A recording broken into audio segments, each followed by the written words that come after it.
semuanya, welcome back to Mandarin Life. Hari ini kita akan sama-sama belajar tentang perbedaan dari ketiga huruf ini. Nah, ketiganya ini memiliki bunyi yang sama, dan semuanya dibaca te, diucapkan dengan nada netral. Namun, setiap te memiliki makna yang berbeda-beda. Nah, supaya kita tahu perbedaan dari masing-masing te ini apa, yuk langsung aja kita pelajari sama-sama. Untuk te yang pertama, ini biasanya digunakan untuk menghubungkan kata ganti kepemilikan atau kata sifat dengan kata benda. Biasanya, te diletakkan sebelum kata benda. Dalam bahasa Indonesia, te bisa diartikan sebagai kepunyaan, milik, yang. Untuk susunan kalimatnya, yang pertama ada kata ganti kepemilikan, disambung te, dan dilanjutkan dengan kata benda. Yang kedua, kata sifat, dilanjutkan dengan te, dan disambung dengan kata benda.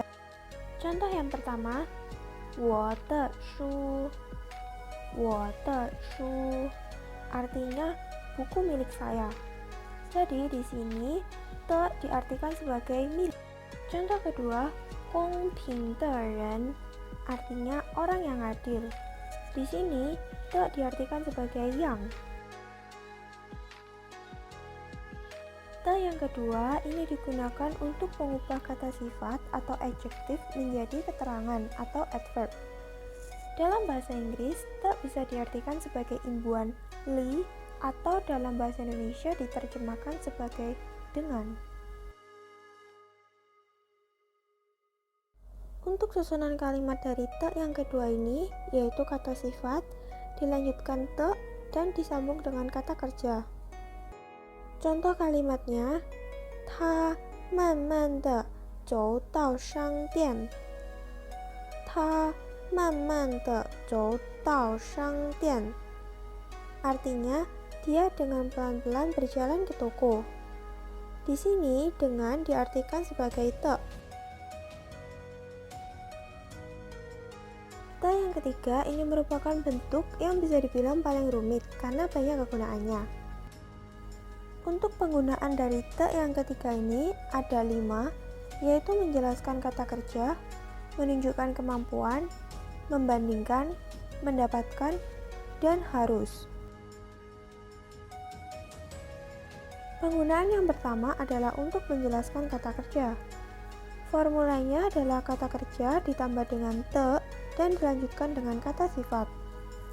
Dalam bahasa Indonesia, te bisa diartikan sebagai nya yang diletakkan di belakang kata kerja.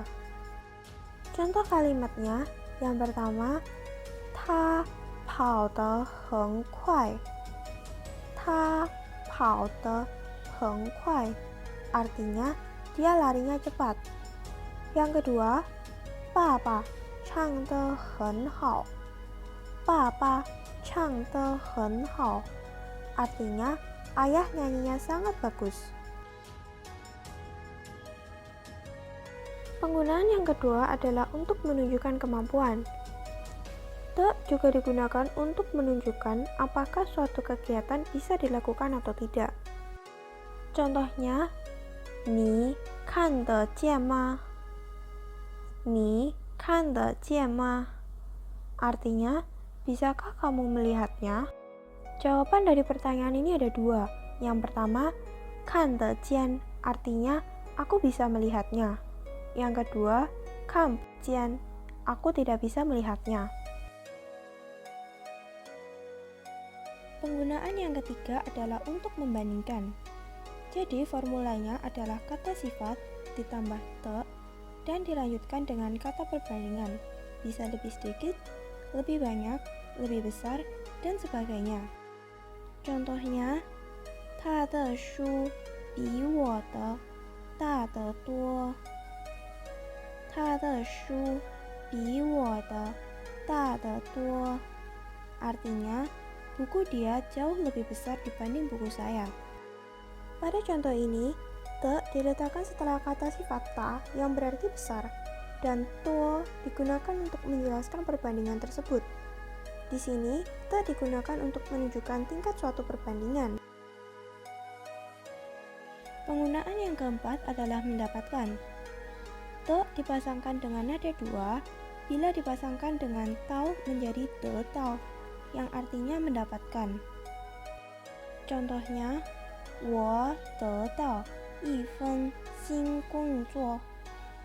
我得到一份新工作 artinya saya mendapatkan pekerjaan baru. Penggunaan yang kelima adalah harus. Te dibaca tei dengan nada 3, artinya berubah menjadi harus. Contohnya, 你得走了 artinya kamu harus pergi.